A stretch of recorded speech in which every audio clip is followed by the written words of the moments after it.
Otep à tous, bien-aimés frères et sœurs. Le président Tshisekedi n'est pas le rapporteur de l'ONU, ni de l'Union africaine, ni de qui que ce soit.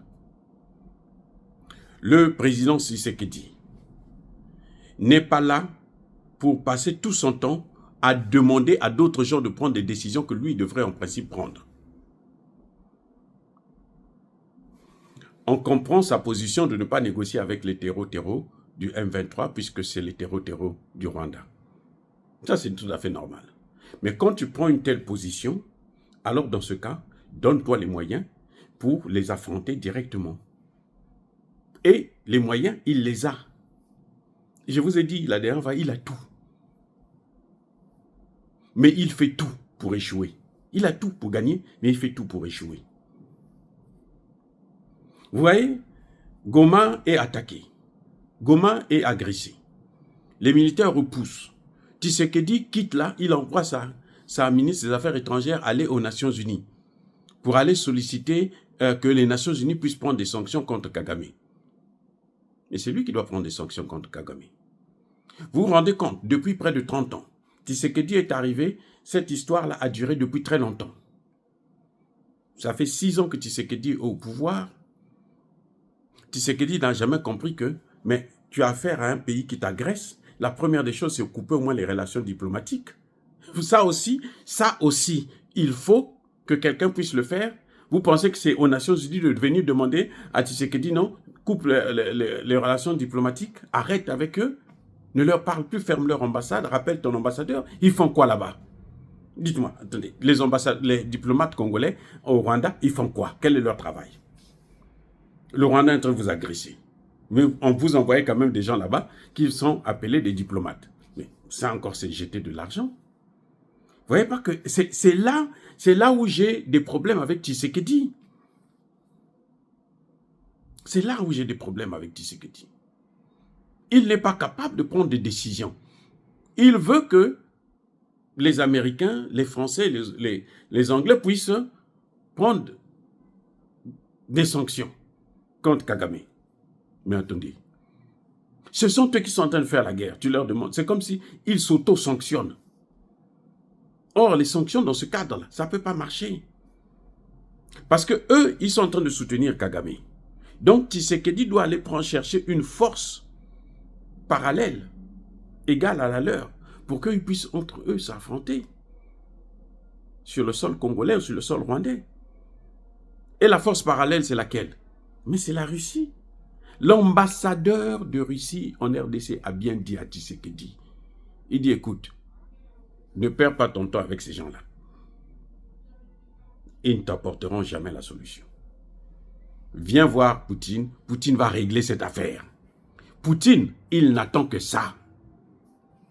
Mais Tshisekedi, il a peur de la réaction des Américains, des Français et des Anglais. Mais qu'est-ce que les Américains, Français et Anglais peuvent faire plus que ce qu'ils sont en train de faire? 18 millions de morts.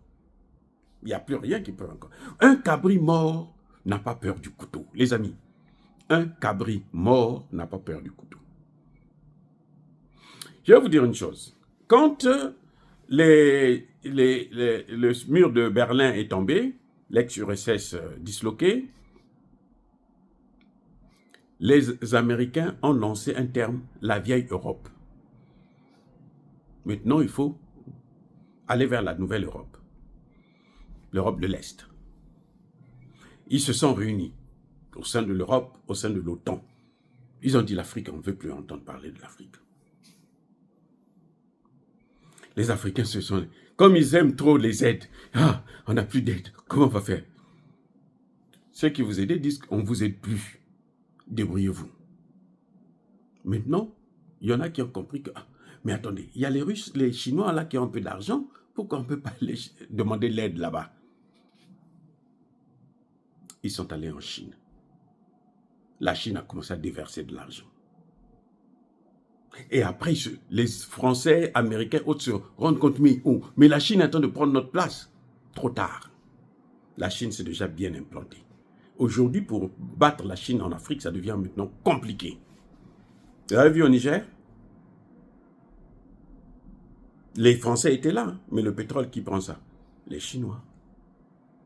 Là, il y a l'uranium, j'espère qu'ils vont donner ça au moins aux Russes. Et puis voilà, parce qu'ils ont eux qui ont la meilleure technologie. Et puis les Chinois, eux, si vous n'êtes pas très vigilants, ils vont vous baiser la gueule. Et ils ne rigolent pas de ce côté.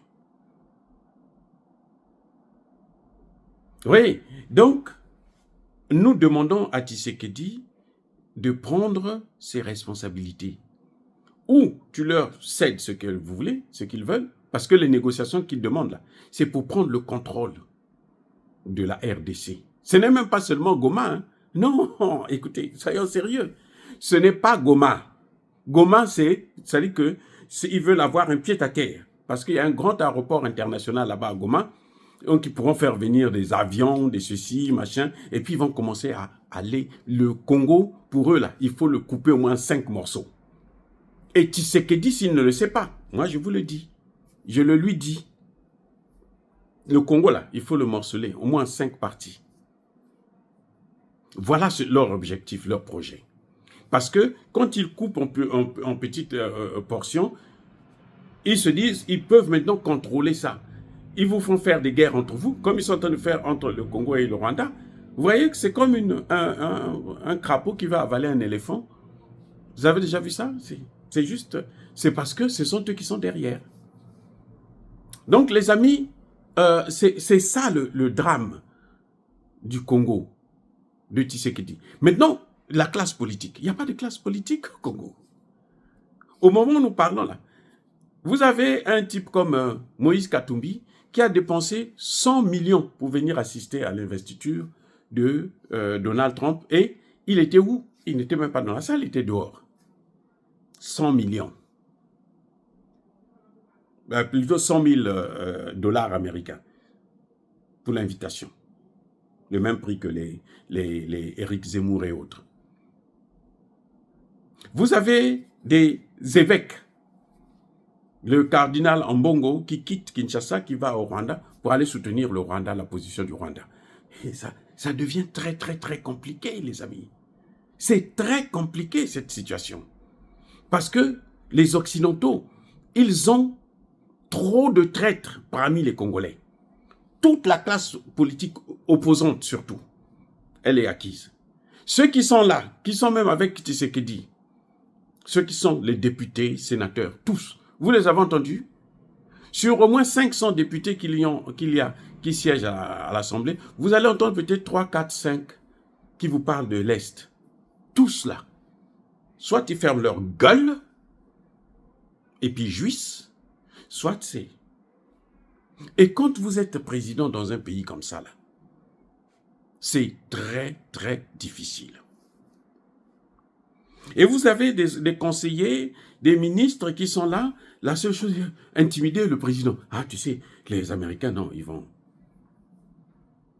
Les Américains, non, non, non. Les Américains, ils vont faire ceci. Les Américains... Mais un cabri mort, là, n'a pas peur du couteau. Ils sont déjà morts. Et qu'ils sachent que Kagame, si Kagame a cherché, veut rentrer par le Congo-Brazzaville, vous croyez que c'est pourquoi? Mais c'est pour prendre Kinshasa. C'est-à-dire qu'on a affaire à des naïfs, des gens qui ne valent absolument rien du tout, mais qui font la politique d'un grand pays comme celui-là. Vous savez, nos ancêtres n'étaient pas partis à l'école, mais c'était des gens très intelligents. Makoko n'a jamais signé des accords avec De Brazza. Et pourtant, Makoko n'était pas parti à l'école. Dans leur école, là, à Lacan. Il n'était pas docteur. Il n'a jamais signé. Parce que ce que De Brazza lui présentait, c'était la pacotille. Lui, il avait compris que ça c'est n'importe quoi. C'est pour ça que De Brazza a violé une des filles du roi, dans la cour du roi. Il a violé en public.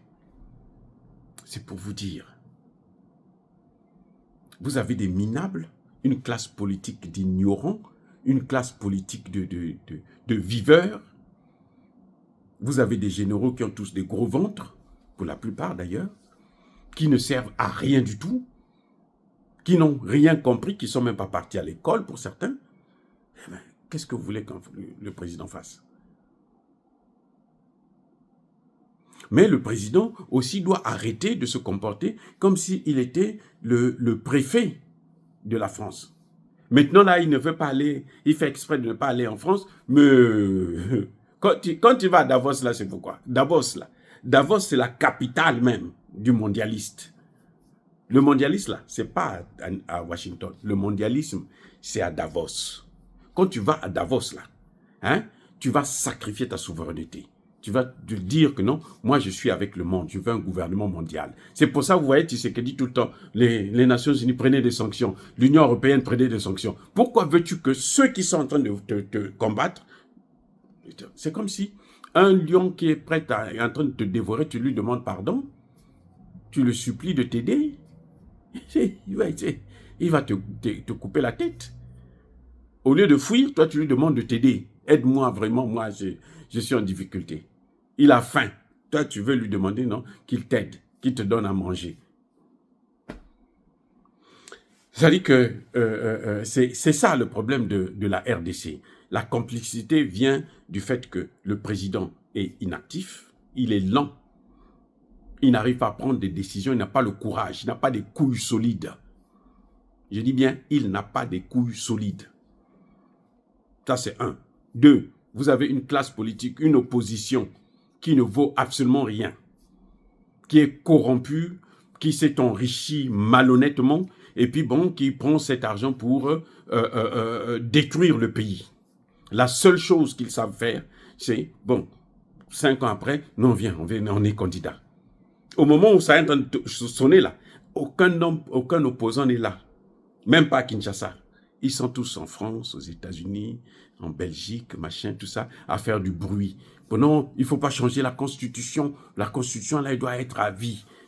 Nous, on doit mourir, nos enfants doivent mourir, la Constitution, elle doit être là. Mais le pays est en train d'être disloqué. Vous avez des députés qui sont là, ils ont des grosses voitures, des gros salaires, et puis bon, personne ne débat sur... Mais ça devrait être le sujet. Tshisekedi vous divertit avec, bon, on va lancer l'agriculture, lancer le ceci. Non, il n'y a pas de développement sans la paix. Là où il n'y a pas la paix, là, il n'y aura jamais le développement. Le développement commence d'abord par le rétablissement de la paix et la sécurité. Les amis, soyez bénis, abondamment bénis par le Dieu des Kémites et par nos ancêtres angélisés. Mais que tous ceux qui persécutent le continent africain, le pillent et le déstabilisent, qu'ils soient noirs, blancs, chinois, arabes, juifs, indiens ou qui qu'ils soient punis, maudits, foudroyés, neutralisés, écrasés, effacés par le Dieu des Kémites et par nos ancêtres angélisés. Vive l'Afrique éternelle, j'ai dit et j'assume.